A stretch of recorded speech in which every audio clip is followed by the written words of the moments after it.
What is up, guys? It is the John Gasm, and I am back this week with another conspiracy theory. Today we are talking about everyone's favorite yellow cartoon family, the Simpsons. So this isn't actually the first Simpsons theory I've ever done. In the past, I presented a theory that stated that every member of the Simpsons family might be a genius. That actually attracted quite a bit of attention here on the conspiracy theory realm of YouTube, and actually a couple of other theorists on here covered the theory after I did. So that theory got to be pretty popular, and it's been about a year since I uploaded that one, so I figure, hey, why not make another Simpsons theory? Only this theory says that the Simpsons family is actually rich. I know that kind of a recurring theme in the show is that the Simpsons family doesn't have very much money, that they're actually almost dirt poor. That's a recurring theme, but let's look at the facts here. They live in a big house with 4 different bedrooms, they have 2 cars, they go on vacations all over the world, and those are just a couple of small details, but I'm sure there are plenty more. So you gotta ask, where did they get all of the money to afford this? Well, according to Reddit user SomewhereCheap, all of their money comes from residuals from Homer's time in the barbershop quartet called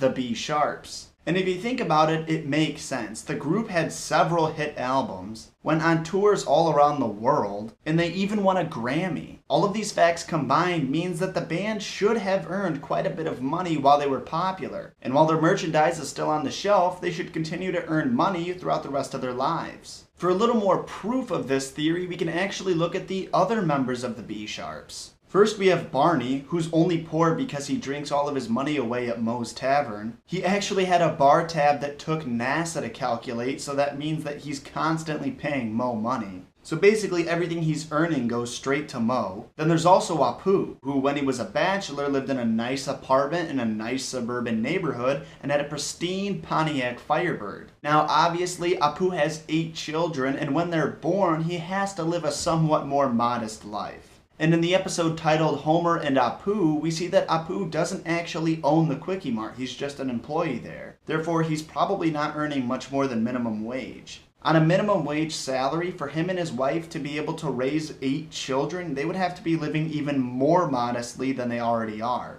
The residuals from his time in the B Sharps could be aiding him significantly with this. Then there's Principal Skinner, who lives in a big house in what appears to be a pretty nice neighborhood. He does live with his mother, but the only reason he chooses to is because he feels so bad about her being abandoned while he was a prisoner of war in Vietnam. So he lets her invest all of his money into little projects like Fleet of PETA. I don't even know what that is, but it's fun to say.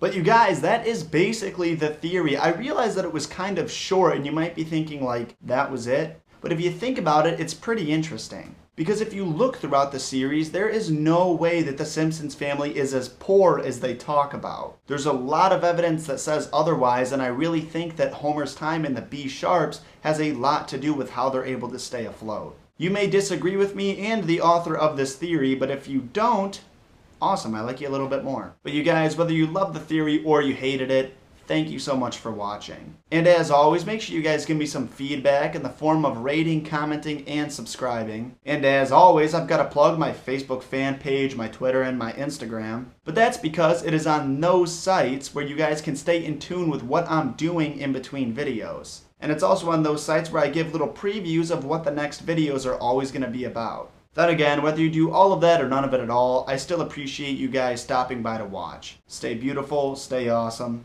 and stay fresh.